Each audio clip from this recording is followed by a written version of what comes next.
Oh iya, sudah terdengar?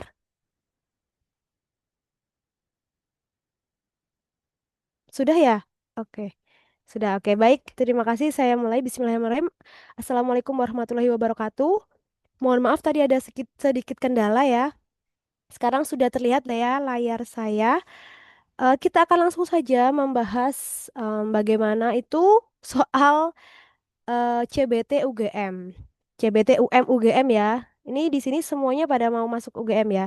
Oke, semoga saya doakan kalian yang belajar di sini bisa lolos dan masuk sesuai jurusan dan kampus yang kalian impikan. Amin, amin ya robbal alamin. Baik, sebelumnya sudah kenal saya ya. Perkenalkan nama saya Aristia. Hari ini saya akan membersamai teman-teman KS Rangers untuk membahas sedikit, membagikan sedikit ilmu yang saya punya ya. Sebelumnya saya ingin memberitahukan tips untuk menjawab soalnya terlebih dahulu. Yang jelas ini sudah sudah tahu ya, harus diperkuat niat, doa, dan jaga kesehatan dan mental. Ingat, jangan sampai kalian begadang. H-1 tuh nggak boleh begadang, harus tidur tepat waktu. Jangan begadang. Dan yang ketiga itu harus percaya diri. Pokoknya kalian mengerjakan itu harus mantap. Istilahnya kamu di sini akan bisa menyelesaikan semua soal begitu ya. Ya, itu penting juga ya untuk menambah istilahnya percaya diri kalian. Nah, dan yang kedua itu penting juga dalam mengerjakan soal manajemen waktu saat ujian. Nanti pokoknya maksimal soal itu hanya 1,5 menit ya, nggak sampai 2 menit itu harus selesai karena bahasa Indonesia itu cukup panjang ya, ininya. Terus bacaannya itu panjang, jadi harus maksimalkan nanti. Jangan membaca soalnya terlebih dahulu, jangan membaca teksnya terlebih dahulu, tapi bacalah soalnya dulu. Nah, baru kamu cari soalnya itu mintanya apa gitu ya. Nah, nanti di akhir, kalau misalnya di tengah jalan menemukan yang sulit, itu jangan dipikir terlalu lama. Kalau sulit udah tinggal aja kerjakan yang lain. Nanti sisakan waktu 5 sampai 10 menit di akhir untuk melihat lagi, mereview ulang jawaban yang sulit tadi itu apa. Nah, biasanya itu akan lebih mudah ya. Nanti pasti akan bisa menjawab gitulah intinya. Nah, kemudian kalau kamu ragu-ragu juga ditandai ya. Nanti boleh dipilih atau direview ulang di akhir. Begitu ya. Oke, terus strategi membaca cepat dan kritis karena pasti bacaannya cukup panjang. Yang pertama itu tadi sudah saya sebutkan yaitu baca pertanyaannya dulu. Nah, kemudian jangan baca teks keseluruhan karena pasti akan membuat kamu mumet dulu, pusing dulu. Aduh, kok aku pusing ya nggak tahu nih. Pusing banget baca soal banyak gitu ya, baca teks banyak. Nah, yang dicari tuh bisa opsinya dulu. A, B, C, D, E-nya itu dibaca sekilas. Jadi namanya gue sing cerdas. Nah, kalau misalnya memang benar-benar tidak tahu dan bingung, ya ini gambling ya, cara cara bodoh kalau bahasa Jawa tuh seperti itu.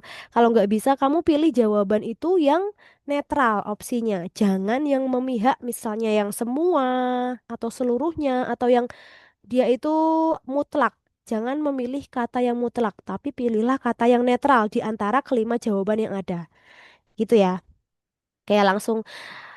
Nah, ini ya, terus kalau yang untuk CBT UGM itu sering waspadai berikut. Yang pertama tuh jawaban yang terlalu umum atau terlalu spesifik. Itu dilihat hati-hati. Kemudian jawaban pakai kata semua, selalu atau tidak pernah itu juga sebaiknya dihindari. Nah, kemudian jawaban yang benar tapi tidak relevan dengan konteks sosial. Nah, itu biasanya konteks soal dan pertanyaannya tuh mungkin itu benar, tapi kalau di soal itu salah gitu. Mungkin kenyataannya itu benar, memang di kehidupan nyata itu benar. Jadi jangan pakai insting ya, karena kita harus melihat konteks soalnya. Oke. Langsung saja kita ke soal yang pertama. Ini soal tahun 2024. Ini nomor 20 ya yang di buku kalian. Nah, coba jawabannya apa dulu? Nanti kalian menjawab, setelah itu akan kita bahas bersama-sama. Boleh dijawab dulu? Mungkin yang sudah mengerjakan di buku bisa langsung saja ditulis jawabannya itu apa.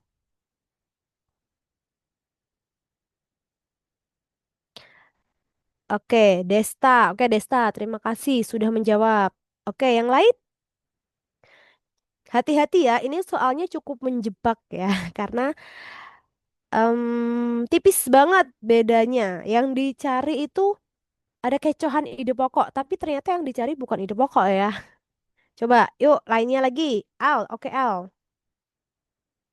Yang lainnya lagi, ada nggak? Mhm. Gak ada? Ya udah, kalau nggak ada, kita langsung bahas aja ya.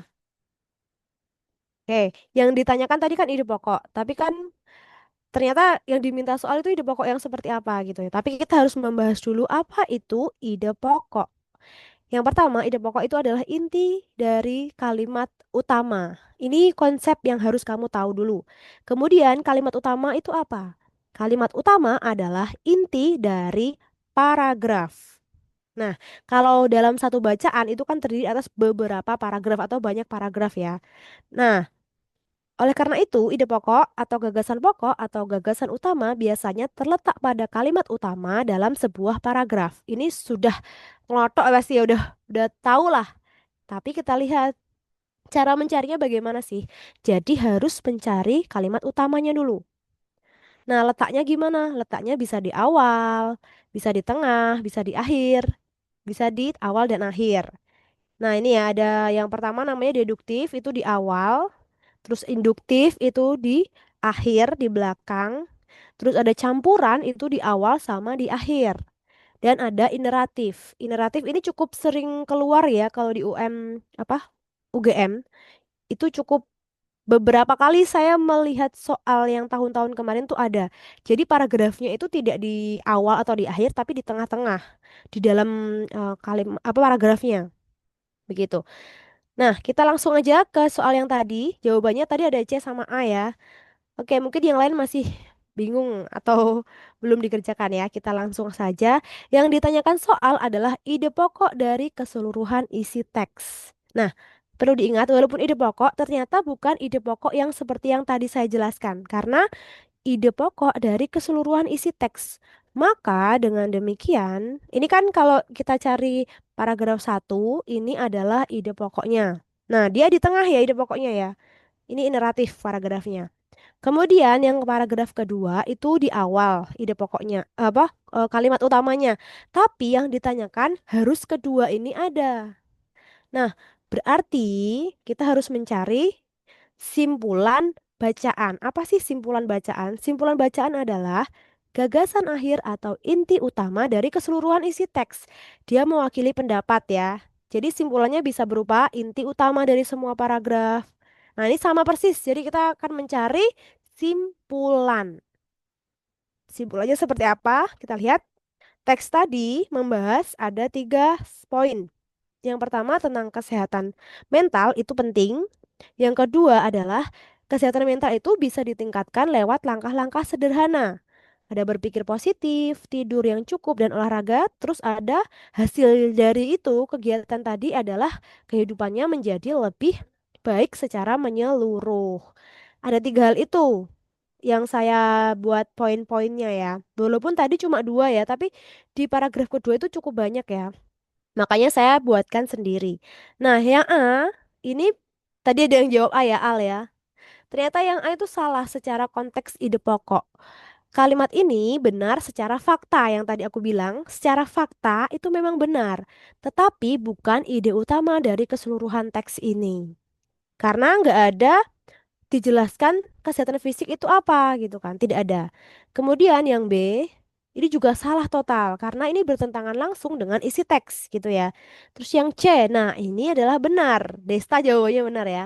Ini merupakan ringkasan teks dari ide utama teks. Keseluruhan teksnya itu simpulan ya. Jadi ide pokok yang dari keseluruhan isi teks sama dengan simpulan. Maka simpulannya itu adalah ya ini yang C ini. Perubahan kecil dalam gaya hidup sehat dapat meningkatkan kesehatan mental dan kesejahteraan secara keseluruhan. Dia tidak membahas fisik ya, tapi mentalnya. Walaupun tadi dikatakan fisik itu juga penting, tapi kan tidak dibahas secara detail. Kemudian yang D salah juga, yang E pun juga salah. Jadi jawabannya adalah yang C. Bagus ya, Destat. Yang A nanti dibenarkan ya.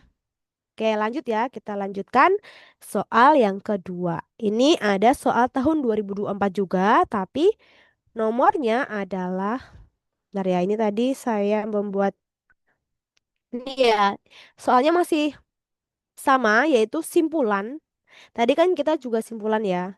Tapi ini aku udah buat eh, satu kalimat utamanya itu di setiap paragraf udah aku tandai ya. Jadi kalimat pertama ini adalah ternyata mereka ada di kalimat utama, kalimat pertama semua.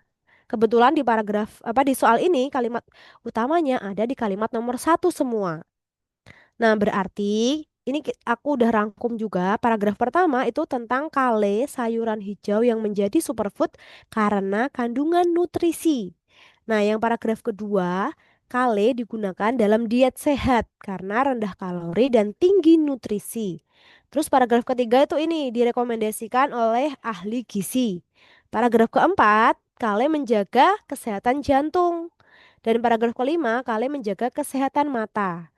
Paragraf keenam, kale bermanfaat untuk kecantikan kulit juga. Nah, berarti simpulan yang dicari itu harus menyatakan hasil akhir atau dampak dari keseluruhan bacaan. Nah, berarti kalau yang pertama ya, yang jawaban A, kita lihat ternyata jawaban A itu terlalu apa? Ini kan dia bilang kale adalah sayuran yang enak, tetapi tidak memiliki manfaat kesehatan yang signifikan. Padahal bukan itu. Kebalikannya ya, sangat bertentangan dengan teks. Yang B ternyata juga salah. Kenapa? Karena kale juga bermanfaat untuk kesehatan umum, bukan hanya untuk diet saja. Jelas salah. Yang C, nah C ini benar karena apa merangkum semua informasi dari teksnya. Jadi kale itu sayuran yang bergizi. Yang bergizi tadi kan superfood itu ya. Terus dia memiliki manfaat kesehatan yang baik dan juga menjaga kesehatan jantung, mata dan kecantikan. Di situ disebutkan semua. Berarti ini adalah simpulan dari teksnya. Kalau yang D juga salah karena dianggapnya itu karena superfood itu enak padahal kan bukan dari rasanya tapi nutrisinya. Terus yang E juga salah karena teks ini menyebut kale ini direkomendasikan apa? Konsumsi secara rutin padahal kan tidak itu ya. Nah, gitu ya jawabannya adalah yang C. Ini yang soal nomor tahun 2024 nomor 23. Oke ya, kita lanjutkan.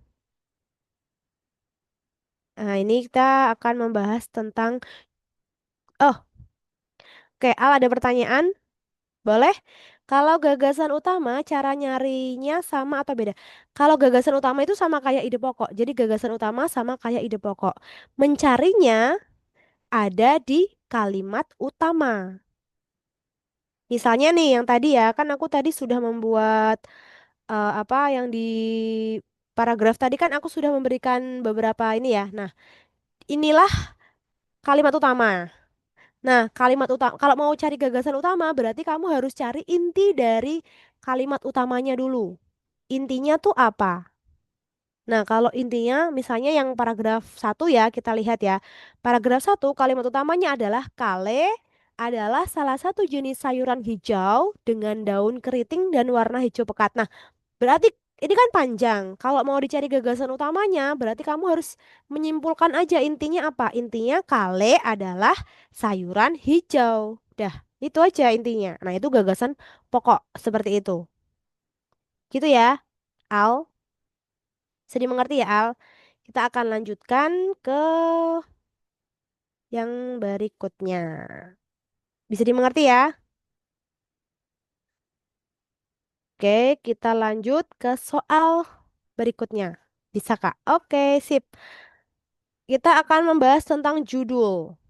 Judul dalam suatu bacaan panjang biasanya tuh ya. Bacaannya panjang terus kamu disuruh menentukan judulnya.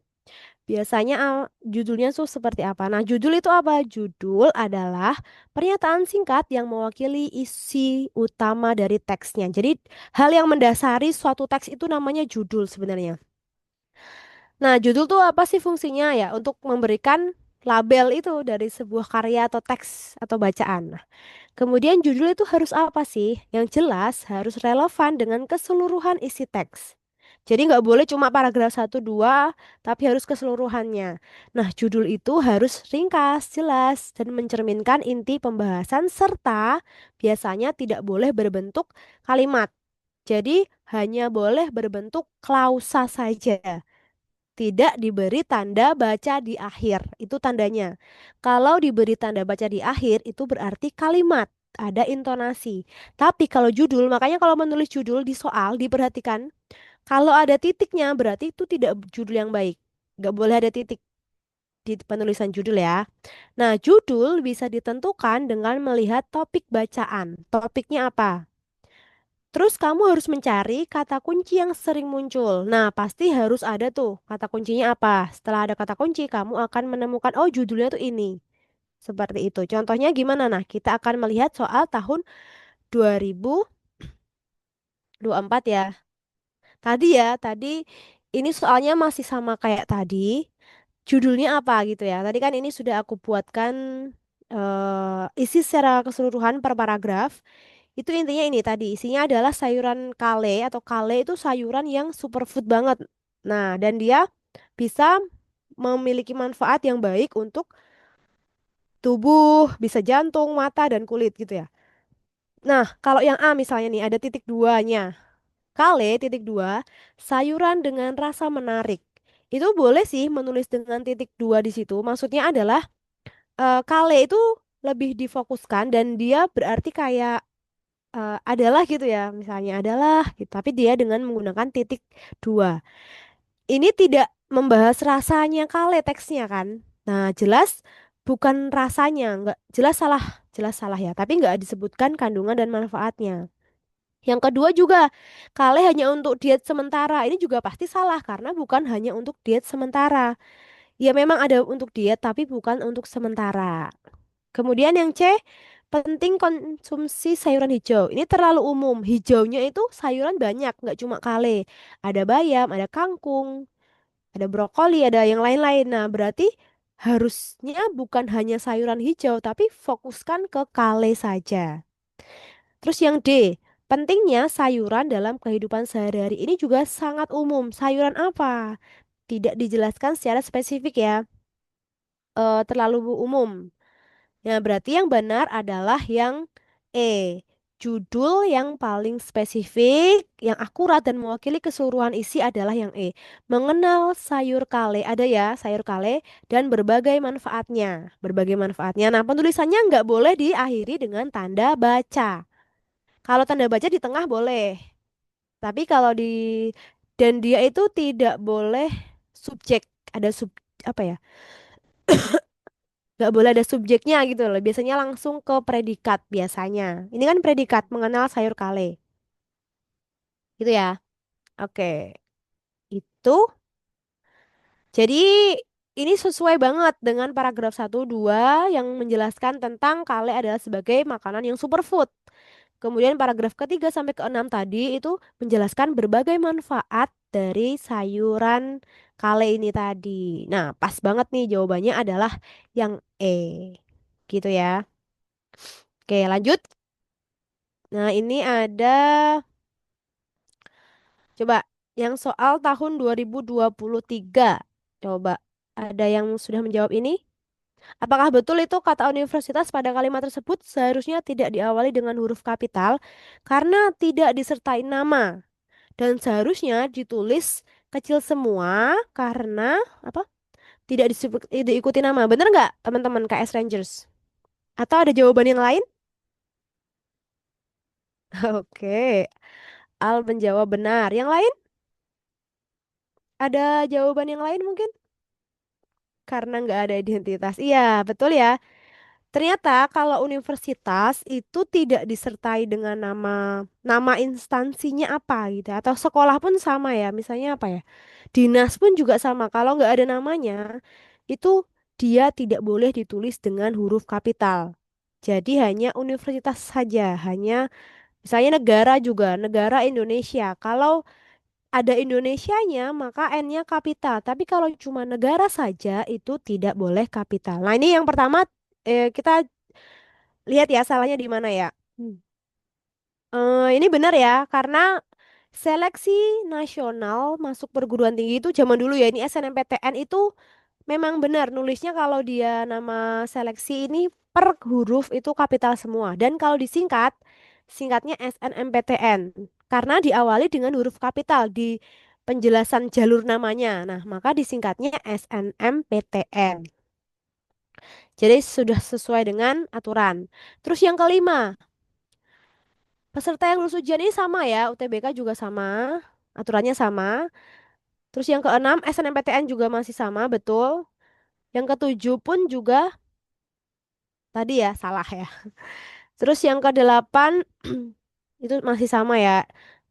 Singkatan namanya itu harusnya benar, sudah benar. Prodi. Nah, kalau prodi, program studi, itu kan tidak ada namanya nih. Hanya prodi. Itu P-nya kecil, S-nya juga kecil, program studi. Dan kalau disingkat, itu kecil semua. Oke, ada yang tanya, Evelyn. Kak, kalau misalnya gudeg Jogja, gede semua ya? Apanya nih yang gede? Gede tuh gimana? Kalau gede tuh tulisannya huruf E kecil, tapi nulisku gede itu masuk gede apa masuk besar ya? Jangan menyebutnya gede ya. Nanti aku nulisnya gini nih. Ini nih ya, ini gede kan? Tapi ini kan bukan huruf kapital. Walaupun saya menulisnya gede, besar. Kapital gitu ya nyebutnya ya. Iya, oke. Bagus. Tadi tanyanya apa ya? Oh ya, kalau gudeg Jogja, kalau gudeg Jogja, gudeg itu kan makanan. Nah, Jogja itu menandakan asal dari nama gudegnya ini.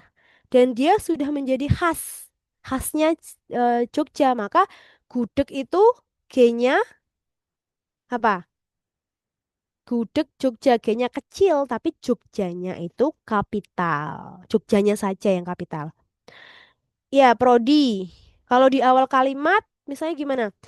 Ada di awal kalimat, jadinya program studi atau program studi. Ya, P-nya aja yang kapital, studinya S-nya tidak. Karena dia tidak disertai namanya, kecuali kalau program studi kedokteran, misalnya nih. Ada kan K kedokterannya, maka dia harus kapital semua. P-nya juga kapital, S-nya juga kapital, kedokteran K-nya juga kapital. Karena ada identitas tadi. Nama.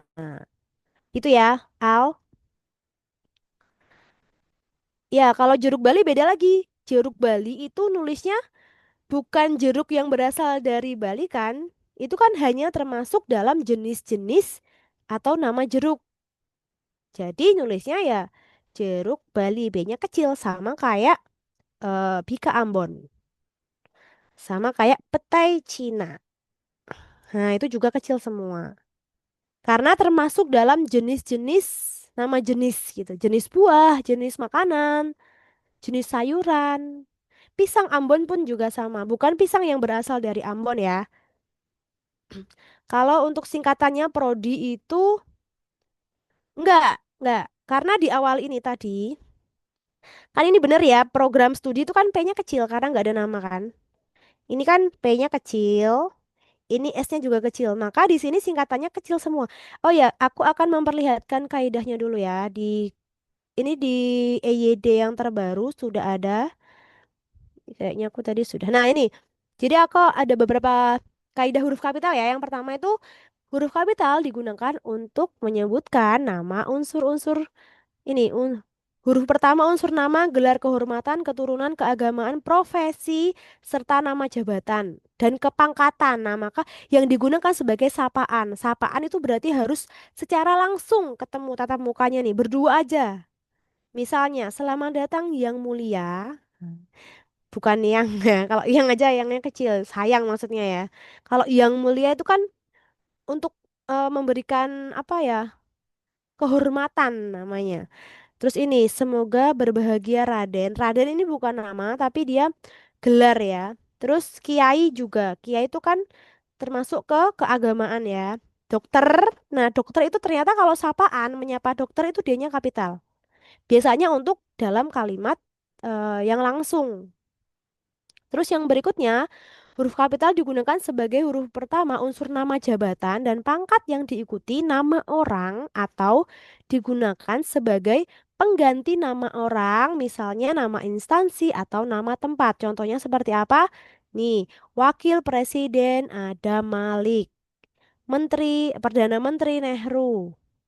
Terus ada Proklamator Republik Indonesia.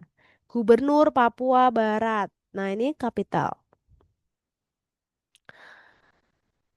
Terus ada lagi ya, berikutnya kita lihat ada lagi. Saya sudah membuatkan. Nah, yang berikutnya huruf kapital ini digunakan sebagai huruf pertama seperti pada nama bangsa, suku, bahasa, dan aksara. Ini tambahan baru ya, teman-teman. Aksara itu di EYD yang lama dia tidak dimasukkan dalam aturan, tapi yang baru itu dulu cuma suku, bangsa, dan bahasa, tapi ada aturan baru untuk aksara. Jadi ada bangsa Indonesia, B-nya kecil, Indonesianya kapital. Suku Dani, S-nya kecil, D-nya kapital. Bahasa Tolaki, Jawa, B-nya kecil, Jawa atau Tolakinya itu hurufnya kapital. Aksara Kagangan, nah ini juga sekarang baru. Ini baru ya aturannya ya. Jadi aksara A-nya kecil, K-nya kapital. Atau aksara Jawa berarti aksara A-nya kecil, Jawa, J-nya kapital. Seperti itu. Berikutnya, huruf kapital tidak digunakan pada nama bangsa, bahasa, suku, aksara yang berupa bentuk dasar kata turunannya. Misalnya sudah ditambahkan, ada pengindonesiaan. Ini kan sudah ditambahkan kata peng, ya, jadi dia sudah diturunkan menjadi pengindonesiaan itu berarti kan proses mengindonesiakan gitu ya. Jadi bukan kata aslinya tadi. Terus juga ke Inggris-Inggrisan, ini sudah ada imbuhan dan akhiran, maka dia juga kecil semua. Ke Sunda-Sundaan, ke Jawa-Jawaan, nah itu kecil semua. Gitu ya. Oke, kita lihat berikutnya. Next. Nah, ini yang tadi singkatan ya. Singkatan itu ada banyak juga ternyata. Jadi singkatan yang termasuk akronim, akronim itu kependekan dari suku kata gitu ya. Atau sama sih sebenarnya singkatan dan akronim itu. Cuma nanti kalau yang terdiri atas huruf awal setiap kata itu ditulis huruf awalnya kapital tanpa tanda titik. Jadi huruf kapital semua. KTP, Kartu Tanda Penduduk, KUHP, Kitab Undang-Undang Hukum Pidana.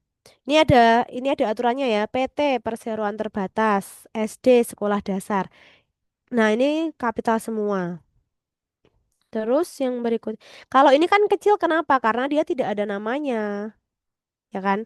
Kalau dia nama ya ini nama kapital. Ini juga kapital nama. Selain yang saya apa nih tandai ini, berarti ada sekolah dasar, ini ya, perseroan terbatas sama KTP. Kalau KTP itu kayaknya enggak ya, enggak ada namanya ya. Tapi kalau PT itu kan biasanya ada namanya. Nah, nanti kalau perseroan terbatasnya ada namanya, di sini harus kapital semua, P-nya dan T-nya juga harus kapital. Kalau ada nama, karena menunjukkan identitas. Kalau enggak ya enggak usah. Oke, lanjut berikutnya.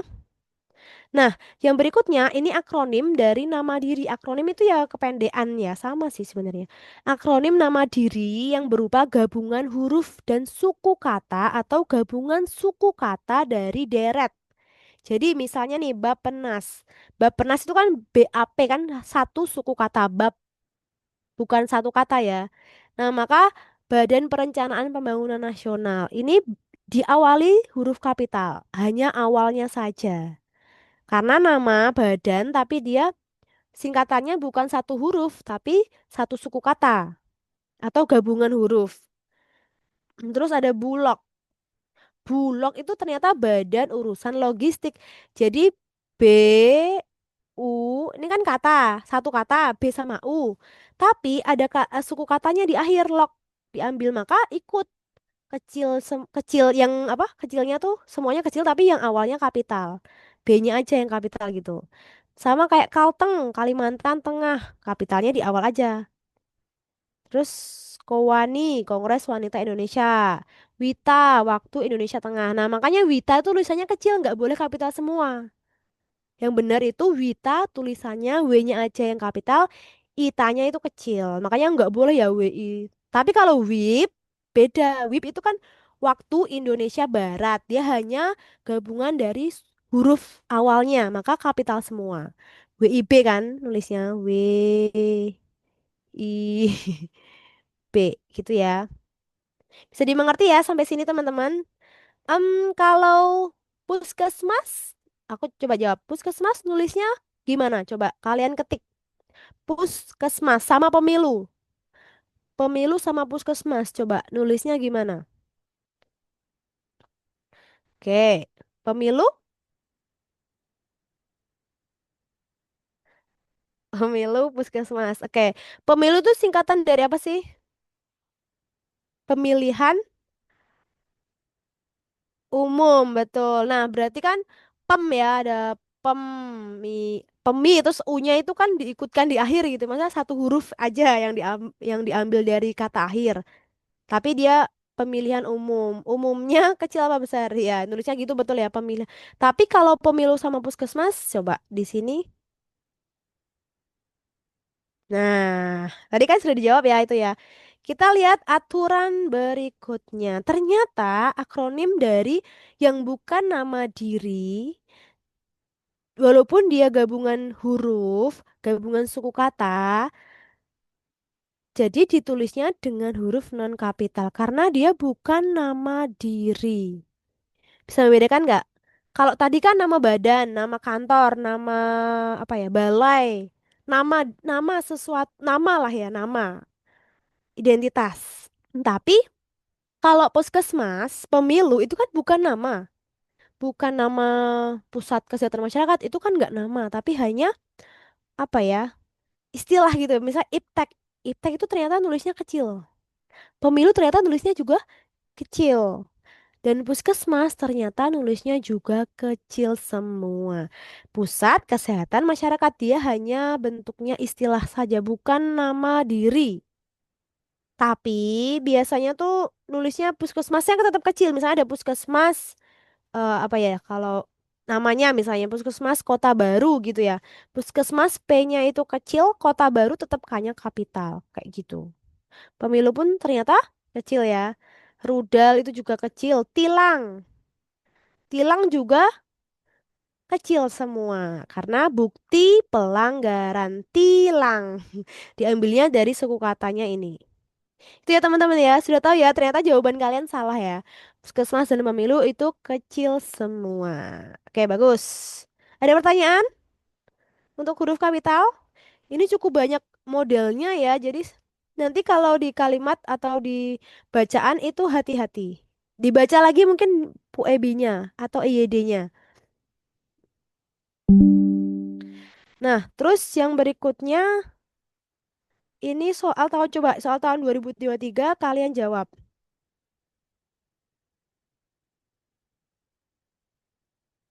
Jawabannya apa?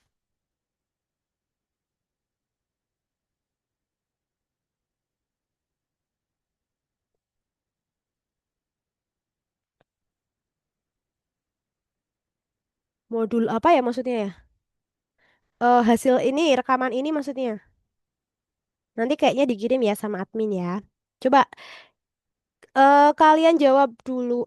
Oh, PPT-nya. Kalau PPT-nya kayaknya enggak ya. Cuma nanti rekamannya dikirim kok.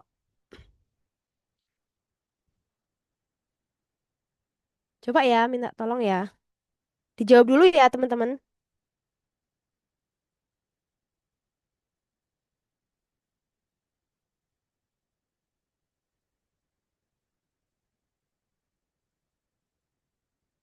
Yuk, jawabannya apa? Polling. Polling. Nggak usah polling deh, ketik aja. Ketik aja ya, langsung aja jawab apa-apa gitu. B, oke, B, B, B, B atau E. Oh, ada yang bingung. B. Oh, kebanyakan jawab B ya. Oke, kalau bingung, kita langsung aja ya. B atau E. Berarti ada dua jawaban ya, teman-teman. Nah, pola kalimat. Bagaimana sih kalau pola kalimat? Nah, ini aku... Ups, bentar ya. Oke, udah lihat lagi ya, terlihat ya. Ini soalnya aku tuliskan pameran buku di tengah euforia penggunaan gadget di semua kalangan. Nah, ini aku udah belah-belah ya, udah kasih tanda. Ini ada pameran buku di tengah euforia penggunaan gadget. Itu aku beri tanda ini sebagai apa? Coba bentar ya. Kita next. Subjek, kemudian di semua kalangan sampai yang aku beri berikutnya, koma itu keterangan. Kemudian tentu harus diapresiasi itu adalah predikat. Terus yang terakhir karena tantangannya tidak mudah itu adalah keterangan. Jadi ada dua keterangan, tapi yang keterangan pertama itu adalah keterangan di semua kalangan itu tempat ya. Oh, keterangan ya di semua kalangan tempatnya di mana. Tapi kalau yang keterangan terakhir itu adalah keterangan sebab. Terus berikutnya ciri-ciri. Jadi gimana sih pola kalimat sama itu gimana? Jadi subjeknya harus yang pertama itu ya subjeknya harus kompleks. Sama maksudnya karena ini subjeknya juga kompleks. Gak cuma subjek pameran buku saja, tapi pameran buku yang mana sih? Nah, yang di tengah euforia penggunaan gadget itu. Terus yang kedua, keterangan tambahan harus berantai. Ya, maksudnya itu ada keterangan mulai dari hingga ini kan biasanya kan ada keterangan tambahannya. Nah, ini masuk ke subjeknya tadi ya. Terus yang ketiga, predikat, ada predikatnya, ada keterangan. Jadi SKPK gitu ya. Subjek, keterangan, predikat, keterangan. Nah, sekarang kita lihat mana kalimat yang memiliki pola yang sama. Tadi jawabannya P ya. P. Sorry, B jawabannya ya. B itu penjualan toko buku Cemara. Oke, kayaknya udah pada bisa ya. Kayaknya udah pada bisa ya. Yang A itu ternyata artis ibu kota itu subjek sampai itu. Jadi nanti kalau subjek itu harus sampai kata itu. Biasanya kalau sampai kata itu adalah subjeknya. Kemudian berikutnya adalah predikat, sedang menyanyi koplo, itu predikat ya. Terus bersama di salah satu panti sosial itu adalah keterangan. Terus yang B berarti nggak sama ya, SPK, padahal kan harusnya SKPK. Berarti tidak sama. Yang B itu penjualan toko buku Cemara. Nah, ini subjeknya. Terus ada di beberapa bulan sampai ini walaupun kata ini tapi ada di ya diawali dengan preposisi atau kata depan di maka bukan subjek tapi dia keterangan. Kemudian sangat menurun, ada kata sangat menurun berarti dia pasti predikat. Kemudian karena oh keterangannya sebab nih. Nah, berarti sama kayak tadi yang soal SKPK berarti jawabannya betul yang B. Terus yang C, kenapa kok salah? Oh, ternyata subjek ini cuma satu aja, dia nggak ada apa tadi keterangan tambahan untuk subjeknya, tidak kompleks. Ini juga SPOK, berarti nggak sama. Yang D juga SPOK, keterangannya keterangan tempat ya, jadi nggak sama. Terus yang E juga itu peserta perlombaan baca puisi dalam rangka Hari Kemerdekaan RI. Walaupun itu kompleks subjeknya, tapi ternyata mengikuti itu predikat, rangkaian acara itu objek, terus dengan tertib itu keterangan cara. Ini agak nggak pas ya. Jadi ini beda keterangannya, padahal harusnya keterangan sebab bukan keterangan cara. Tadi yang menjawab mungkin kecohannya di sini ya. Dia keterangannya jenisnya keterangan apa gitu. Mungkin ya mikirnya karena ada dalam rangka ini ya keterangan juga nih, tapi ternyata itu bukan keterangan, tapi termasuk dalam kompleksitas dari subjeknya gitu. Diperluas subjeknya gitu. Bisa dimengerti ya? Betul jawabannya adalah yang B. Selamat kalian sudah bisa. Besok lancar nih ya. Amin. Lanjut. Next. Ayo kita kerjakan dulu ini soal tahun 2022. Yang ditanyakan adalah kata penghubung yang cocok untuk melengkapi kalimat tersebut. Titik-titiknya di sini ya. Di bagian setelah kata pemerintahan. Oke, yuk. Mana nih? Jawabannya apa? Mhm. Oke, C. C semua? Wow. Oke. Wah, semuanya C ya kayaknya ya. Oke, kita bahas satu-satu kalau gitu. Wow, C semua, nggak ada yang lain. Bagus. Semoga benar semua ya. Kita lihat. Nah, kedua bagian kalimat dalam kalimat ini itu membandingkan dua hal. Yang pertama itu politik dalam negeri yang fokusnya adalah pemerintahan. Nah, yang kedua adalah politik luar negeri. Politik luar negeri ini fokusnya pada hubungan bilateral. Ini ada satu, dua ya. Nah, artinya perlu kata penghubung yang digunakan untuk perbandingan atau pertentangan yang ringan, yang setara, sama. Istilahnya itu sama. Nah, maka yang setara itu yang mana? Kita lihat yang A, walaupun. Walaupun itu maknanya menyatakan pertentangan. Dia walaupun itu sama kayak kata meskipun. Nah, ini tidak cocok karena bukan bukan kata yang menunjukkan pertentangan di paragraf ini di kalimat ini. Harusnya bukan pertentangan, tapi ringan. Pertentangan ringan tuh beda dengan pertentangan. Kalau ini pertentangannya langsung. Kalau yang di soal itu pertentangannya ringan yang sebanding yang tidak langsung. Terus yang berikutnya, melainkan. Kenapa kok ini melainkan juga tidak? Ternyata dia maksudnya menyatakan pengganti dalam kalimat negatif. Jadi tidak cocok juga karena tidak ada penyangkalan di kedua belah sebelum konjungsi sama setelah konjungsi tidak penyangkalan. Berarti bukan. Yang C. Nah, ternyata benar karena sedangkan itu menyatakan perbandingan atau kontras ringan atau hubungan situasi. Jadi situasional dan dia harus seimbang. Karena sedangkan itu termasuk kata hubung yang menunjukkan ciri kalimat majemuk setara. Gitu ya. Setara ya. Jadi dia cocok betul. Yang D salah karena apabila itu menyatakan syarat. Nah, kalau syarat itu pasti ada salah satu yang lebih berat kan. Ini apa ini? Nah, ini sudah masuk kalimat majemuk yang bertingkat. Ada hubungan yang tidak setara. Ada induk, ada anak. Nah, itu namanya eh, majemuk bertingkat. Nah, kalau yang namun itu menyatakan pertentangan kuat. Jadi ini juga nggak tepat karena bukan untuk menyatakan pertentangan yang langsung, tetapi namun itu untuk kalimat majemuk setara, tapi bukan menyatakan pertentangan langsung. Gitu ya. Oke, jawabannya adalah yang C, betul. Nah, sekarang kita coba jawab yang tahun 2021. Nomor 30. Yuk dijawab dulu. Tentang kata bentukan yang tidak tepat. Nih ya, kata bentukan yang tidak tepat. Mana nih? Yuk, dijawab dulu yuk, teman-teman. Mana kata bentukan yang tidak tepat? Oke, Arma, D, Ares, D, bagus. Yuk, yang lain yuk.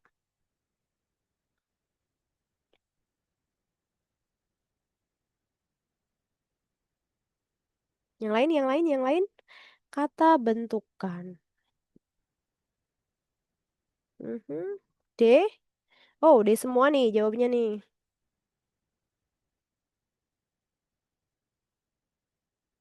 Mhm. Ada yang lain? Al belum jawab nih, Al.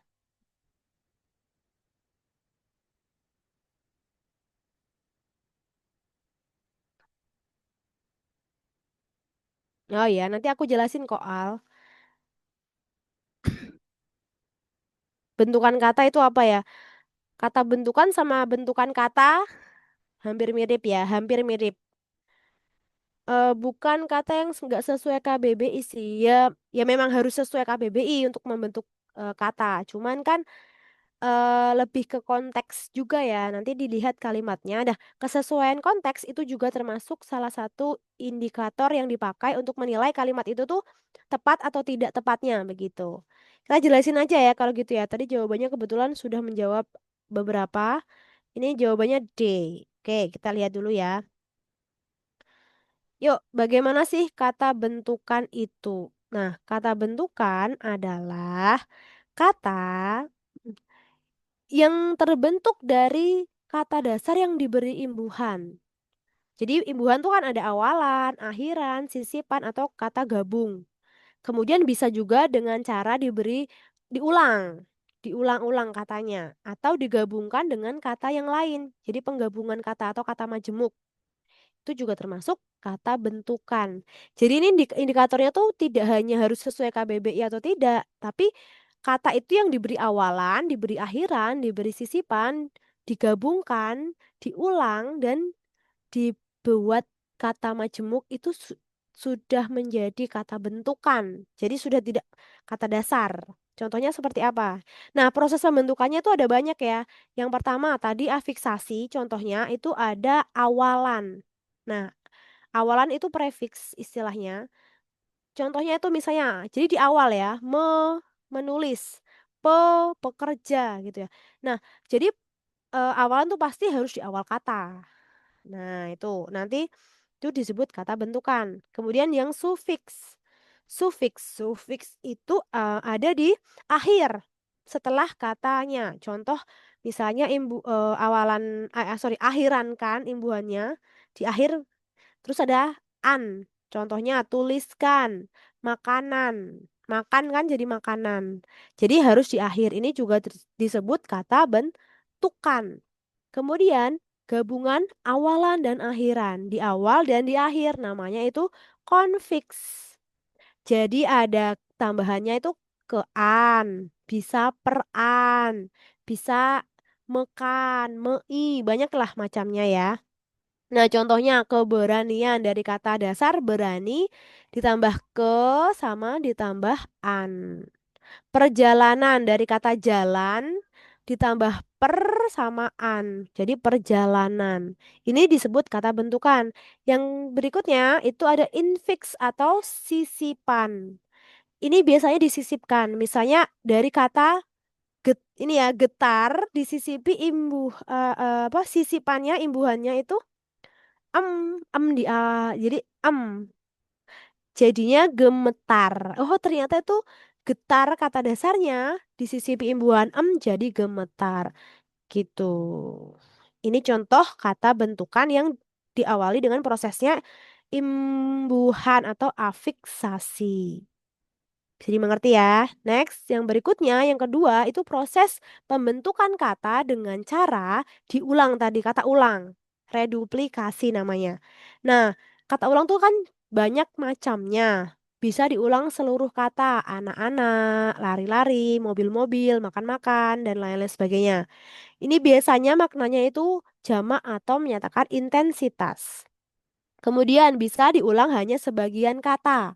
Contohnya lelaki dari kata laki-laki kan, laki-laki jadinya lelaki. Terus tangga, tetangga itu kan jadi kata tangga-tangga tapi bukan tangga-tangga tapi dijadikan tetangga, sebagian saja yang diulang. Dan yang diulang itu bukan tatangga ya, tata tapi diganti te. Bukan laki, lakinya bukan la tapi le. Biasanya seperti itu penulisannya.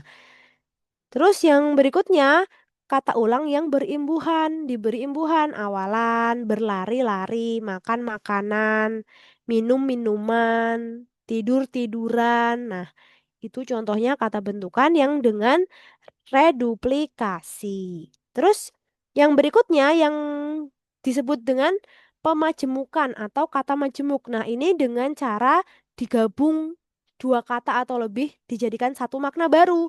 Dia punya makna yang baru. Contohnya, rumah sakit.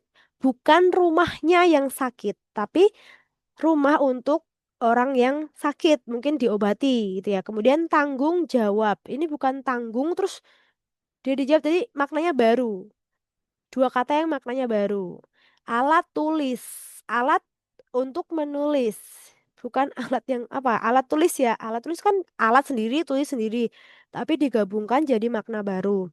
Nah, tapi penulisan kata majemuk kan umumnya dipisah nih, kecuali beberapa kata yang sudah lebur menjadi satu bentuk. Misalnya olahraga, matahari, kacamata. Nah, ini ternyata kata yang dibentuk oleh kata majemuk atau gabungan dari dua kata, olah dan raga. Dia sudah lebur nih, jadi olahraga disambung. Tidak dipisah. Matahari kan dari kata mata dan hari, tapi dia sudah lebur, dijadikan satu, maka namanya matahari. Kacamata pun juga sama, kaca dan mata. Dia digabung jadi sudah lebur, kacamata. Gitu ya teman-teman. Ada yang tanya dulu, aman nggak? Ini yang disebut dengan kata bentukan ya, Al. Al udah mengerti, Al? Oke, good, bagus. Sekarang kita lanjutkan ke soal yang tadi. Yang soalnya tadi ya. Ini yang A, pilihan A itu penambangan liar di Kabupaten Grobogan sangat memprihatinkan. Penambangan ini sudah benar, ya kan? Memprihatinkan juga sudah benar. Dan ini maknanya sudah bagus, sesuai penggunaannya. Berarti jawaban A tidak. Terus yang B, kita lihat. Ini ada koalisi bukan hal yang mudah untuk dilakukan karena membutuhkan penyelarasan visi misi kepentingan. Nah, ini banyak ya.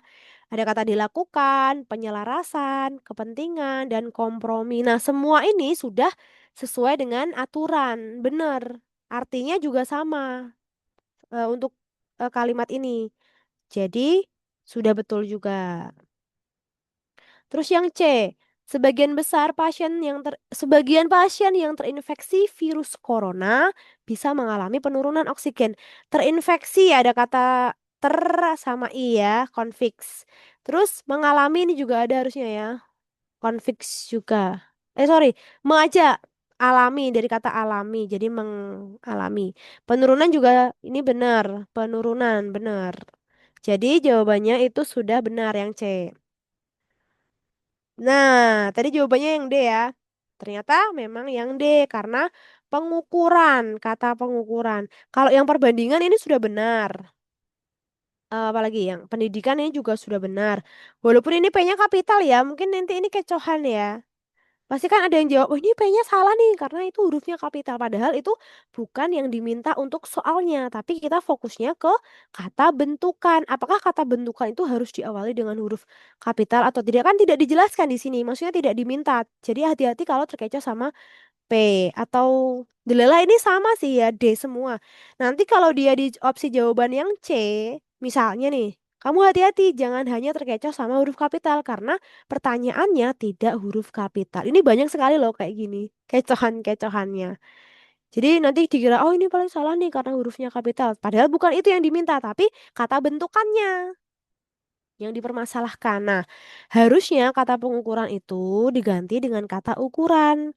Kalau pengukuran itu kan maknanya proses atau cara atau perbuatan mengukur sedang terjadi, sedang dilakukan. Nah, tetapi kalau yang diminta merupakan bla bla bla ini ya, pengukuran perbandingan harusnya kan itu hasil dari atau nomina ya. Maka hasil dari kegiatan pengukuran, maka harusnya ukuran. Karena hasil, jadi misalnya nih ya, merupakan ukuran perbandingan. Nah, bener kan? Ukuran perbandingan. Hasil dari sebuah pengukuran. Itu yang paling tepat.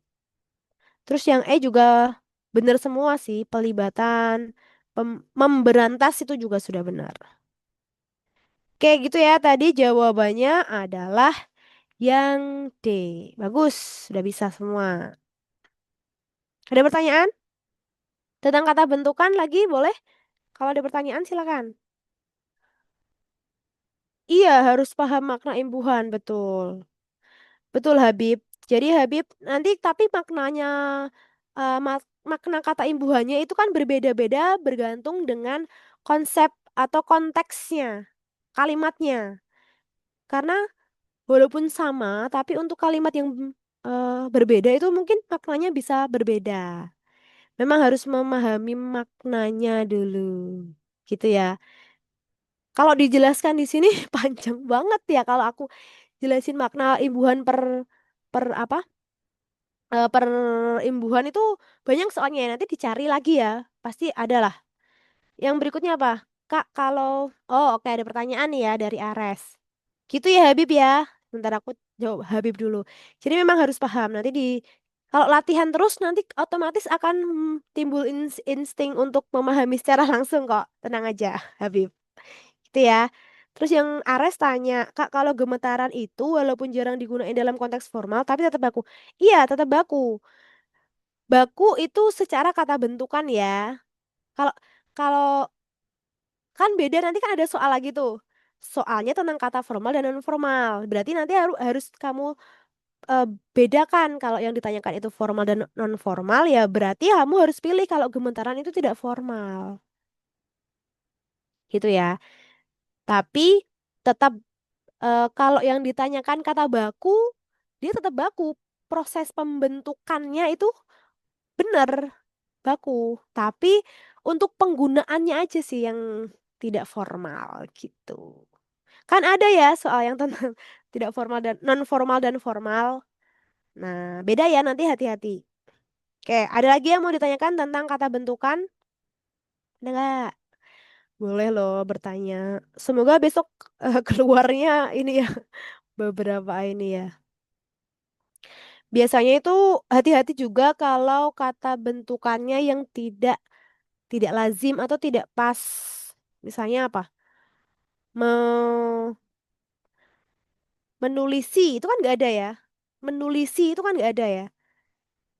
Adanya apa? Menulis. Tulisan. Kalau tulisi juga nggak ada ya. Jadi menulisi itu nggak baku ya. Itu ada campur bahasa dari bahasa Jawa. Biasanya kan tulis ke, minta tolong disuruh kamu menulis gitu. Tapi terus nanti kamu bisa menulisi. Menulisi itu nggak baku. Nanti hati-hati ya. Oke lanjut ya kalau nggak ada pertanyaan. Oh ada pertanyaan lagi. Kak, ada soal yang dia nggak nandain di mana kata bentukannya. Tipsnya apa? Ada, ada ya. Aku jawab ada karena memang banyaknya bentuk apa soalnya tuh banyak variasinya. Memang kadang kalau ditandai, alhamdulillah. Tapi kalau tidak ditandai, ya alhamdulillah juga sih ya. Maksudnya tetap bersyukur. Tapi itu memang harus nanti tipsnya apa yang ya kamu cari yang diminta di soal. Maksudnya pilihan A, B, C, D, E-nya itu gimana? Ini kan aku tadi menuliskan semua yang kira-kira ada kata bentukannya. Caranya ya tadi, cari afiksasinya, cari pengulangannya, atau cari kata majemuknya.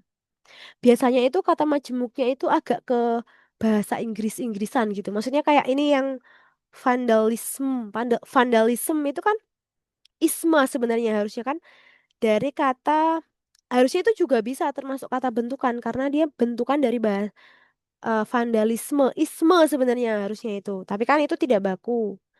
Tapi tidak disebutkan karena yang diminta bukan kata baku gitu. Tapi kata bentukannya. Nah, maka harus dicari mana yang ada imbuhan awalan, akhiran, sisipan, atau awal akhir, atau ada pengulangan kata. Nah, gitu. Iya, betul. Memang panjang. Tipsnya ya itu, pilihan jawabannya aja. Maksudnya kamu baca yang A, B, C, D, E. Nah, itu kan dari situ bisa memetakan, oh yang diminta tuh ini. Nah, baru cari di teksnya. A-nya itu ini, oh di teksnya ini, kamu cari maknanya apa. Yang B ini, oh kamu cari di teksnya seperti ini. Oh berarti maknanya apa. Yang C juga sama, kamu harus cari maknanya apa di teksnya. Jadi pilihlah jawabannya dari poin opsi pilihannya tuh loh. A, B, C, D, E. Nah itu pilih dulu tuh. Pahami, baru nanti kamu cocokkan ke soalnya, ke bacaannya. Jadi nggak perlu dibaca semua. Paling kan hanya 5 ya, 5 kalimat lah paling-paling lah ya. Itu kan cukup mudah ya. Ya, gitu ya Al. Semoga nanti kamu latihan-latihan itu pasti akan terbentuk instingnya tuh pasti akan terbentuk sendiri. Oh ini, oh ini, oh ini. Ya. Ini kan nggak aku kasih ya. Oke, gitu ya Al. Oke, bagus. Lanjut ya. Kita akan langsung ke soal berikutnya. Ini soal. Ada yang mau tanya lagi nggak sebelum ini? Kok tiba-tiba langsung aja? Bernafas dulu sebentar ya. Oke, lanjut ya. Soal tahun 2018 ini ringkasan bacaan. Yuk, jawaban kalian apa?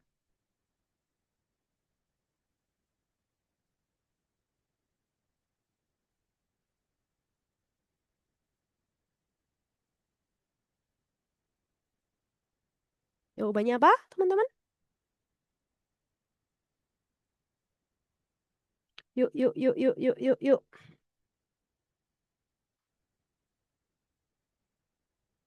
Oke, Al jawab C. Yang lain boleh dong kasih umpan ke aku dong. Jangan aku terus yang ngomong ya. Biar ada Imbal balik gitu, nggak sendiri yang ngomong ya.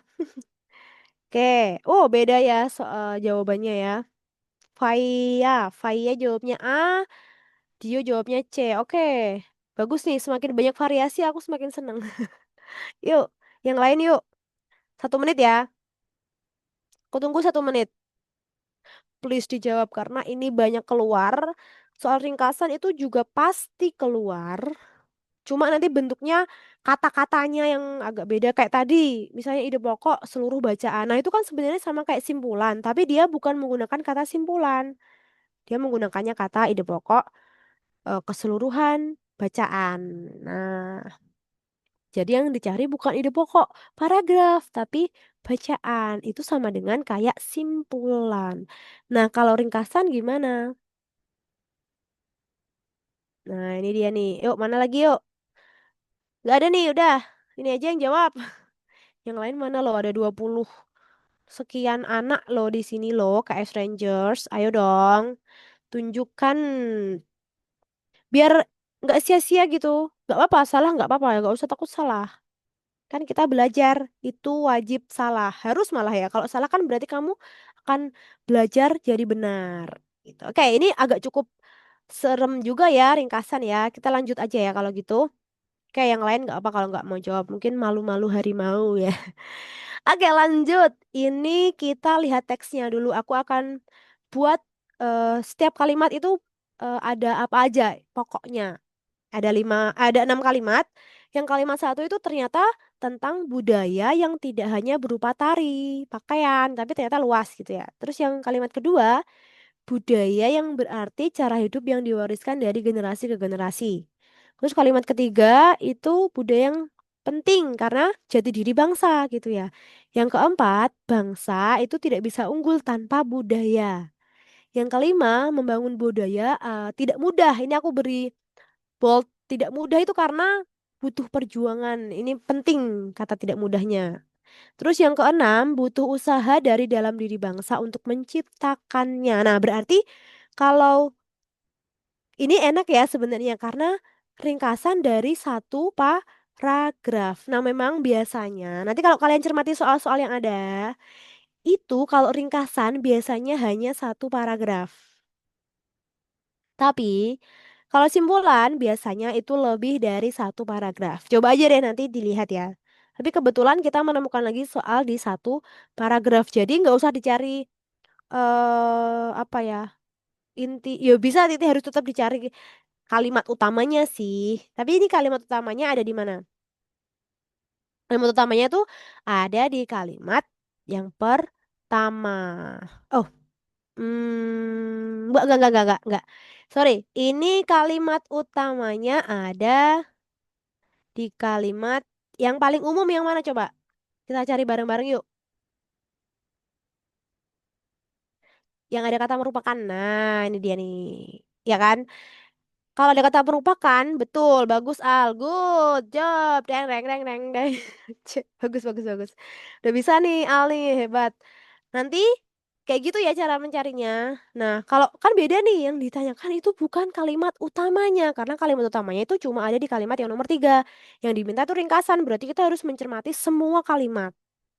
Gitu. Terus gimana dong cara mencari ringkasan, Mbak? Nah, gimana sih cara mencari ringkasan? Nah, ini caranya. Kita akan lihat dulu satu persatu ya. Tadi kan udah aku tuliskan lagi di sini ya. Nah, yang pertama itu kan budaya yang A. Budaya sebagai jati diri bangsa perlu dipelihara dan diwariskan dari generasi ke generasi.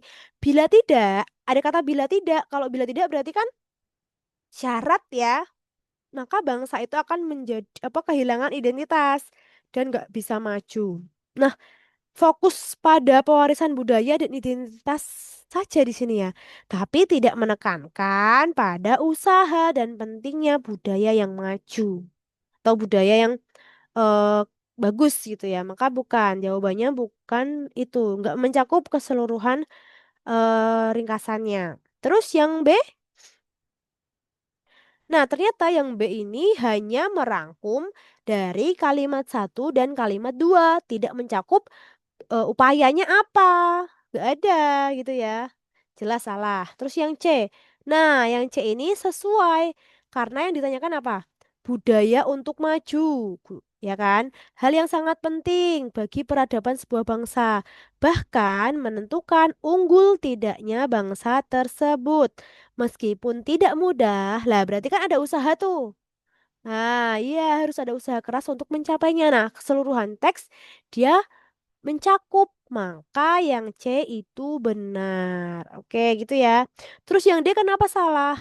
Karena dia tidak disebutkan nih kalimat terakhir menambahkan hal yang tidak disebutkan dalam tes. Ada kata-kata apa tuh di situ tuh? Membina rakyatnya itu ya nggak ada ya. Terus yang E itu juga tidak terlalu umum ya. Dia tidak menyebutkan bahwa budaya maju itu sulit dan butuh usaha, nggak ada disebutkan di situ. Jadi jawaban yang paling tepat adalah yang C. C itu cinta. Gitu ya teman-teman. Bisa dimengerti?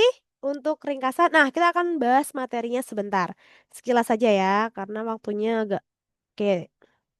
Sekilas karena ringkasan itu beda dengan simpulan. Apa sih ringkasan? Ringkasan adalah kegiatan mengambil intisari atau ide-ide pokok dari suatu bacaan. Nah, kalau lebih dari satu paragraf itu memang harus dicari ide pokoknya. Tapi kan kebanyakan itu tadi kan cuma satu paragraf. Memang kebanyakan aku lihat itu memang hanya satu paragraf untuk yang ringkasan. Jadi lebih mudah ya. Terus penyusunannya itu memang terikat oleh penataan. Jadi harus sesuai dengan sudut pandang pengarangnya. Maka kita harus mengerti orang yang menulis itu gimana. Nah, kalau simpulan itu bergantung dengan kita dari segi orang yang membaca atau yang melihat atau yang mendengar. Jadi yang membuat simpulan itu kita karena kita butuh interpretasi, pemahaman. Maka kita bisa menyimpulkan. Tapi kalau ringkasan, kita harus manut harus sesuai dengan pengarangnya, harus sudut pandang pengarangnya. Gitu. Walaupun sama-sama ide pokok ya yang di inti dari kalimat atau inti dari paragraf, tapi berbeda sudut pandangnya. Nah, cara membuatnya ya kamu harus mencermati keseluruhannya. Nah, ringkasan itu merupakan hasil dari karangan yang asli. Jadi nggak boleh kamu membuat kalimat sendiri. Nggak boleh kamu menambahkan penilaianmu, subjektifmu, nggak boleh. Jadi harus mempertahankan urutan dan rumusan yang asli sesuai dengan kalimat itu atau paragraf itu. Bisa dimengerti ya perbedaan sama simpulan ya. Kalau simpulan tuh kamu bebas membuat kalimat sendiri. Kalau ringkasan nggak bisa, kamu harus nurut atau sesuai dengan pengarangnya. Jadi susunannya harus sama dengan yang ada di teksnya. Gitu. Nah, nanti hindari hal-hal berikut saat membuat atau memilih ringkasan. Misalnya nih yang salah ya, itu menyebutkan detail kecil atau contohnya. Berarti kalau ada contoh kecil, itu pasti bukan. Tapi fokusnya ke ide pokoknya. Yang kedua, mengulang sebagian teks. Nah, sebagian teks diulang. Nggak boleh, harusnya menyusun ulang dengan bentuk singkat. Jadi nggak semuanya ditulis gitu loh, disusun ulang tapi dipendekkan. Terus menambahkan opini pribadi nggak boleh menambahkan opini pribadi, nggak boleh subjektif, harus netral sesuai dengan teks yang ada. Terus menyebutkan data, tahun atau kutipan, nah nggak bisa menyebutkan kutipan atau menyebutkan tahun atau data, nggak usah disebutkan. Tapi ambil langsung intinya aja, gitu. Oke, Habib tanya lagi nih, berarti ringkasan itu mengikuti pola ide pokok paragraf yang sesuai urutan di teks. Betul, betul begitu Habib. Urutannya harus sesuai gitu. Kalau banyak paragrafnya ya, maksudnya kan biasanya kan lebih dari satu boleh, tapi kebanyakan ya kalau aku lihat-lihat. Tapi nggak tahu ya, maksudnya kan soal-soal yang kemarin. Kalau soal besok siapa tahu ada juga. Nggak tahu, karena memang terlalu seabstrak itu ya. Jadi memang banyak ya, tapi kalau memang ringkasannya cuma satu paragraf, berarti urutannya urutan dari kalimat tadi.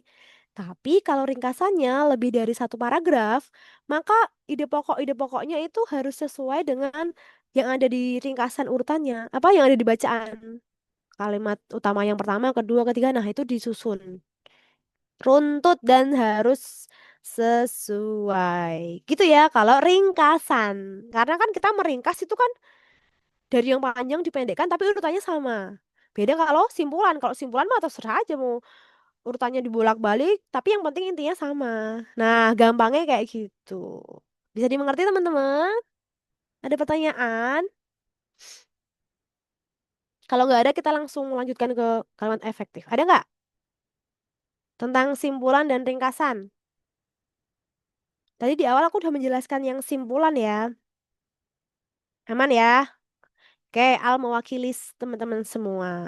Kalau gitu kita kila sampai kita lanjut ke soal tahun 2018 nomor 30. Kita masuk ke kalimat efektif. Ini sudah pernah dibahas juga ya. Kemarin yang ikut bimbel yang ikut kemarin-kemarin nggak? Kalau ikut mungkin sudah dibahas beberapa kali. Tapi kita coba lihat dalam paragraf ini. Yuk, jawaban kalian apa?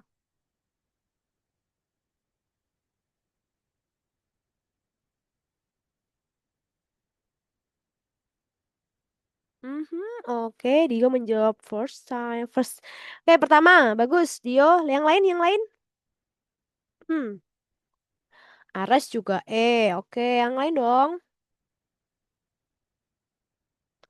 Aisyah, oke. Yang lain. 1 menit deh.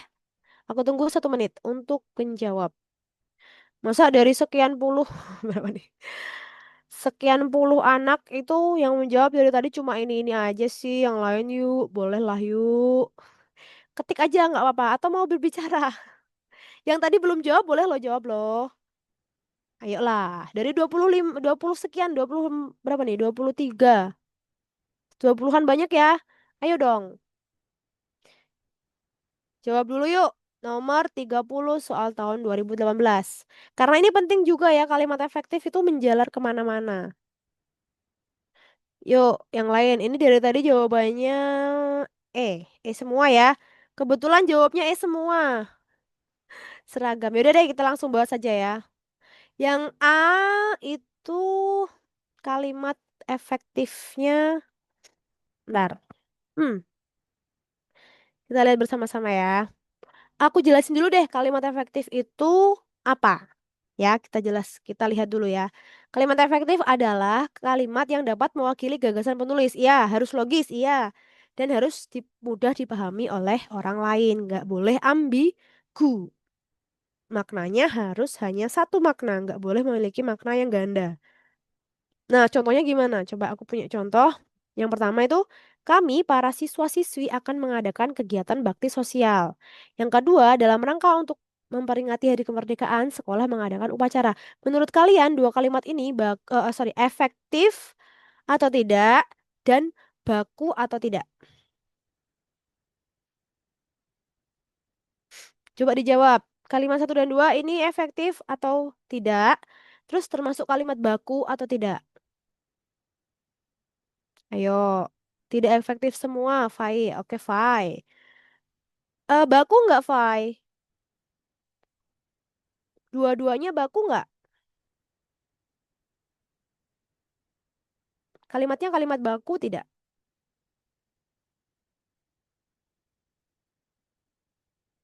Oke, Habib juga aja. Baku. Oh, baku semua ya.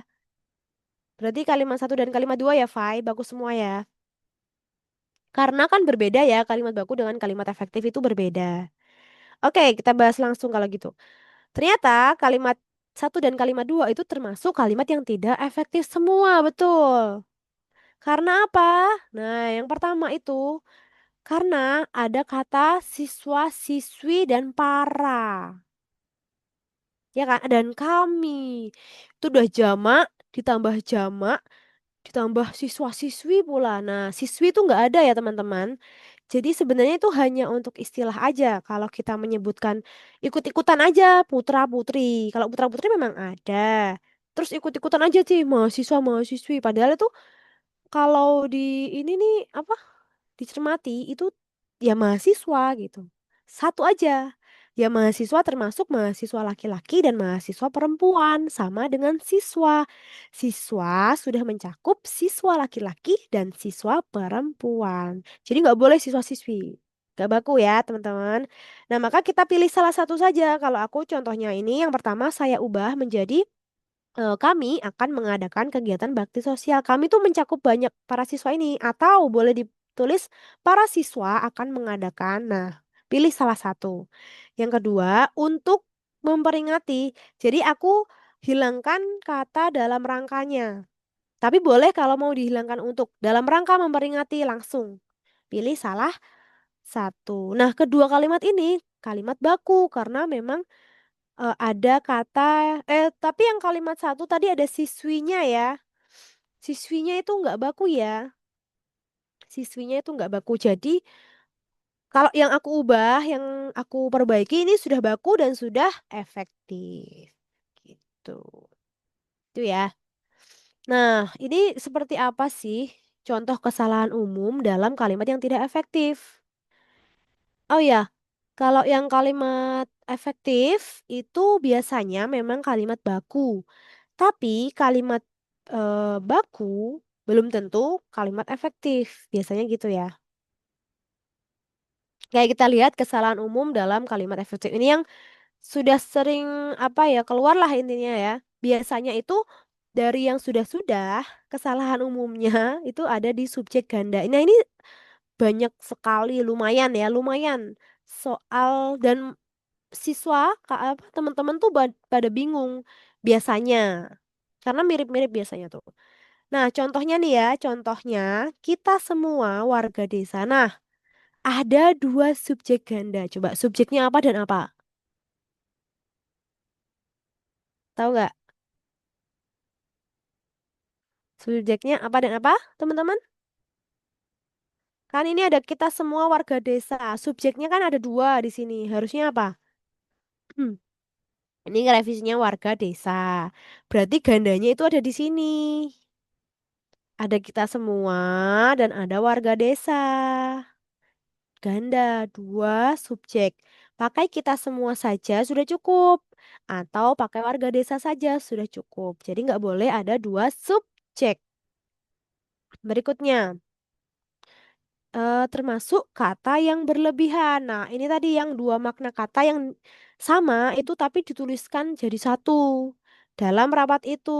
Padahal kalau rapat itu sudah ada kata dalam, maka ini harusnya salah satu dihilangkan. Biasanya pakainya dalamnya dihilangkan aja. Maka rapat itu, nah ini tidak boleh ada dua. Para wali murid bener ya, karena kalau wali murid itu kan satu. Tapi kalau para wali murid itu maknanya jamak gitu. Terus yang berikutnya ada konjungsi yang ganda. Konjungsi ganda itu seperti apa? Konjungsi ganda itu ya berarti kata hubung yang memiliki makna sama tapi ditulisnya jadi satu, contohnya ini, kita harus rajin belajar agar supaya, nah ini kan sama maknanya, kita harus pilih salah satu, agarnya dihilangkan. Jadi kita harus rajin belajar supaya pintar. Atau pilih yang supayanya dihilangkan juga nggak apa-apa. Kita harus belajar agar pintar. Boleh. Yang berikutnya, kata itu adalah kata atau kalimat yang tidak logis atau ada kata satu kata yang tidak logis atau ada kalimatnya malah yang nggak logis. Nah, berarti kelogisan kata misalnya saya mempunyai dua adik laki-laki dan perempuan. Nah, ini ambigu nggak? Logis nggak? Saya mempunyai dua orang adik laki-laki dan perempuan. Ini tuh ada dua makna. Kamu punyanya dua orang adik, terus adiknya itu laki-laki dan perempuan, atau dua orang adik laki-laki dan dua orang adik perempuan, berarti kamu punya empat. Nah, berarti yang mana? Nah, harus kita logiskan nih biar tidak ada makna yang ganda. Misalnya diubah menjadi saya mempunyai dua orang adik, terus ada tanda titik titik dua di sini. Maknanya itu apa ya bagian dari gitu ya maka laki-laki dan perempuan oh berarti satu laki-laki dan satu perempuan terus lagi misalnya ada kata dengan apa misalkan kita jadi MC terus kita bilang ke orang saya beri waktu dan tempatnya kepada bapak kepala sekolah untuk maju ke depan nah itu dua yang salah maju itu juga udah ke depan dan waktu itu nggak bisa diberikan. Nah, maka harusnya saya persilakan Bapak Kepala Sekolah untuk maju ke panggung gitu boleh. Nggak boleh maju ke depan. Atau misalnya guru minta ke teman, ayo anak-anak siapa yang mau maju ke depan. Nah, itu juga tidak logis ya. Nek maju itu yo pasti maju ke depan. Nggak boleh ditambahkan lagi. Terus itu ya kayak gitu ya. Pokoknya yang tidak logis. Yang nggak boleh dipakai. Gitu ya teman-teman ya. Ada pertanyaan tentang kalimat efektif? Ada nggak? Kalau nggak ada nih satu, oh lagi, ada satu lagi. Tadi jawabannya apa ya? Jawabannya tadi yang E betul ya. Kan ini kan tadi ada ini. Nah, jadi yang harus diperhatikan itu sebenarnya gini, yang E itu betul. Ya, jawaban yang E itu betul. Karena apa tadi? Tapi ya, pasti kalian menotisnya itu kata tapi ya nggak? Kita akan jelaskan dulu. Tapi ini aku awali dulu dari kalimat ketiga. Dari awal ya. Ini kita lihat kalimat ketiga dulu. Yang E itu jelas bener ya. Tapi kenapa yang lain coba kita lihat. Yang E, jadi yang E ini tren, sorry yang A maksud saya yang kalimat ketiga. Tren pertumbuhan ekonomi Indonesia sudah ada perbaikan. Nah, perbaikan ini kata ini tidak logis ya, teman-teman. Jadi, frasa sudah ada perbaikan itu kurang efisien. Jadi tidak baku. Seharusnya lebih dibakukan atau diefisienkan karena sudah ada itu kan predikat. Dan di sini ada lagi perbaikan, predikat lagi. Kata kerja, maksudnya semuanya tuh bingung ya, ini subjek predikatnya yang mana. Maka ini terlalu ambigu. Jadi harus diperbaiki. Misalnya, tren pertumbuhan ekonomi Indonesia telah membaik. Nah, berarti kan dia sudah melakukan perbaikan, kan gitu kan diganti dengan kata telah membaik. Kemudian yang berikutnya, mengalami perbaikan. Nah, kalau mengalami berarti sudah juga kan? Nah, boleh. Jadi yang kalimat ketiga itu juga tidak efektif. Begitu. Terus yang kalimat 6, 7, dan 8 itu sudah efektif. Nah, yang 9 itu juga tidak efektif. Tadi aku sudah bilang karena ada kata tapi. Nah, kan nggak bakunya, berarti dia tidak efektif. Nah, tapi ada penjelasan yang lain juga.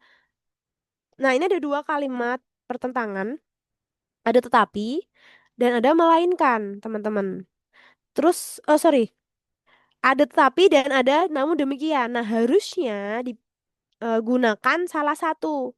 Kalau mau pakai tetapi atau melainkan, ini boleh. Tapi harusnya diganti dengan kata tetapi, bukan tapi ya. Nah, terus awalan yang namun demikian itu kalau udah ditulis nggak usah pakai kata tetapi atau tapi lagi. Jadi pilihlah salah satu. Boleh memakai tetapi atau boleh melainkan. Pilih salah satu juga. Nah, perbaikannya ini yang pertama adalah ini. Namun demikian, boleh namun demikian, tidak bisa menjadi ini, melainkan. Boleh. Terus yang berikutnya, ini tidak bisa ini nggak ada kata namun demikian, ya kan? Terus tetapi boleh juga. Gitu ya teman-teman. Jadi yang nomor 30 ini jawabannya ada dua. Aku pikir iya bisa dicari kelengkapan juga bisa. Gimana? Al. Al jawabannya apa? Iya, itu juga bisa cara cara kan ada banyak cara untuk mencari efek apa keefektifan kalimat. Bisa dengan SP-nya. Kan harus ada subjek, predikat, objek gitu ya. Tapi kan ada hal yang lain juga selain itu. Ada kelogisan, ada apa lagi? Tadi apa dua hal yang sama atau maknanya ganda atau subjeknya itu dua gitu kan banyak ya. Itu juga boleh mencari SPO-nya, boleh juga. Kalau kita mau cari juga bisa, cuma kan itu agak lama ya caranya. Maksudnya terlalu lama berpikirnya. Terlalu banyak panjang waktunya menyita waktu. Tapi kalau ada yang cepat ya kita lihat dari kata yang tadi yang aku bilang dua kata maknanya sama enggak, terus ada kata yang dia ambigu enggak, logis enggak. Nah, itu yang biasanya keluar. Ada subjek ganda nggak? Nah, itu kan ada dicari subjeknya dulu, bener. Jawabannya A sama E. Tadi sudah ya. Gitu. Itu ya teman-teman ya. Satu lagi ya. Nggak apa ya, satu lagi ya. Kita lihat ya kalimat yang tidak mendukung isi bacaan. Nah, ini nanti hubungannya sama kohesi sama koherensi, teman-teman. Ini kan ada kalimat keempat kita lihat ya. Kita langsung aja dibaca sekilas ya. Yang keempat ini terutama berasal dari investasi perdagangan. Ini kita akan lihat yang kalimat satu, pertumbuhan ekonomi Indonesia berada di sekian sekian ya. Terus pada tahun ini pun ekonomi ada pertumbuhan ekonomi. Nah, terus ada tren pertumbuhan ekonomi, ya kan? Sudah ada perbaikan. Ini mencakup ke tren ekonomi, ya kan? Terus ada syarat. Mana tuh? Ini terutama berasal dari investasi dan perdagangan. Oh, berarti masih menambahkan atau memperbaik bahwa perbaikan tren ekonomi itu penyebabnya itu yaitu ada investasi dari dan perdagangan. Masih masuk nyambung. Nyambung. Terus yang kelima, pertumbuhan ekonomi Indonesia bisa mencapai kisaran 6 sampai 7%. Nah, ini mendukung juga karena target pertumbuhan ekonominya tuh ada di situ, nyambung. Terus yang keenam, ada syarat yang harus dipenuhi. Oh, biar targetnya tercapai, syaratnya apa? Oh, sesuai dengan konteksnya masih. Nah, terus yang ketujuh, pendorong pertumbuhan ekonomi saat itu ialah konsumsi rumah tangga dan investasi. Loh, padahal tadi di apa di kalimat awalnya tadi di sebelumnya kan investasi dan perdagangan kok jadi apa konsumsi rumah tangga dan investasi. Nah, ini pendorongnya bukan itu. Tidak mendukung dong berarti. Nah, berarti jawabannya yang ketujuh. Yang E juga sama. Dia menjelaskan langkah konkretnya. Harus melewati regulasi infrastrukturnya seperti apa. Nah, ini sangat relevan ya. Nyambung, masih nyambung. Berarti yang tidak relevan adalah yang kalimat ke-7. Karena dia sudah beda fokusnya. Gitu. Gitu ya teman-teman. Nah, aku mau jelasin sekilas tentang kohesi dan koherensi ini hubungannya kalau disuruh mencari seperti yang tadi ya. Jadi kamu harus melihat kohesi itu keterkaitan antara unsur kalimat dalam paragraf. Ini misalnya nih contohnya nih ya, kata rujukan, kata hubung, pengulangan kata, sinonim, terus ada elipsis, penghilangan kata, ada substitusi atau pengganti dengan kata yang lain. Misalnya kamu mau kayak tadi kan ada kata ini itu, ya ini kan masuk kata rujukan. Terus ada kata hubung.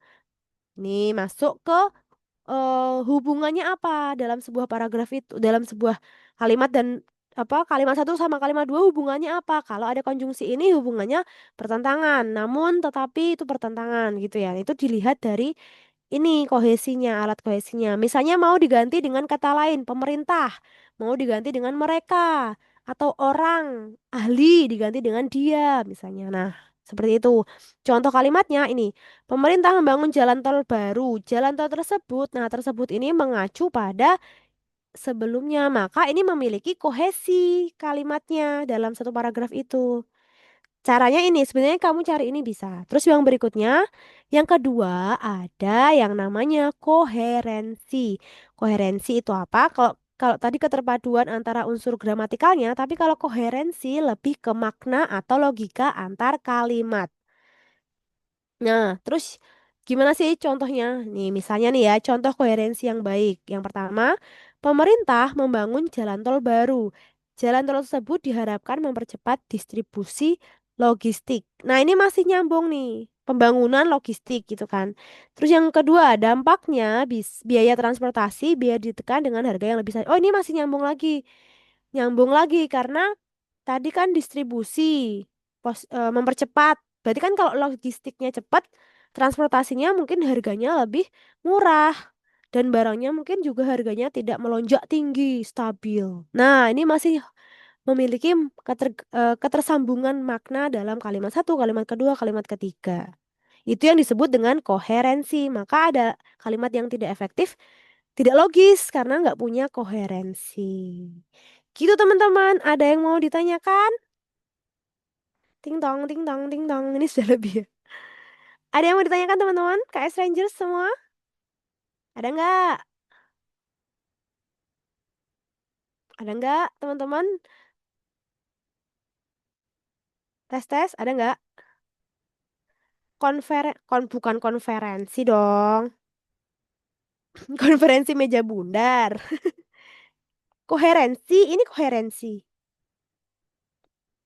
Kohesi yang tadi yang sebelumnya. Yang kohesi. Iya, Habib. Maksudnya yang kohesi apa koherensi ini? Oh, yang kohesi ya. Ini ya. Bentar, bentar, bentar. Ini, ups, nah ini. Nah ini syaratnya kepaduan paragraf harus ada dua. Kohesi ya, ini kohesi. Boleh. Ada lagi? Nanti kan kayaknya rekamannya di-share ya teman-teman ya. Gitu ya teman-teman.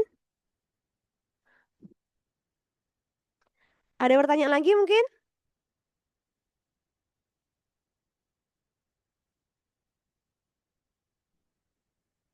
Oke, nggak ada? Kalau tidak ada, kayaknya cukup untuk materi hari ini ya. eh Tidak ada. Oke, bagus. Semoga, ups, apa ini? Oke, sampai sini ya. Tadi materi kita sampai materi koherensi. Baiklah, kalau begitu aku izin stop share dulu. Kalau tidak ada, kayaknya materinya cukup sampai di sini saja ya. Kita akhiri untuk pertemuan hari ini. Semoga besok kalian sukses semua dan diterima di kampus yang kalian impikan. Gitu aja teman-teman ya. Doaku selalu menyertai kalian semua. Bye-bye. Selamat sore. Assalamualaikum warahmatullahi wabarakatuh. See you. Sama-sama ya. Izin live dulu teman-teman KS Rangers. Semangat, semangat. Pasti bisa. Oke.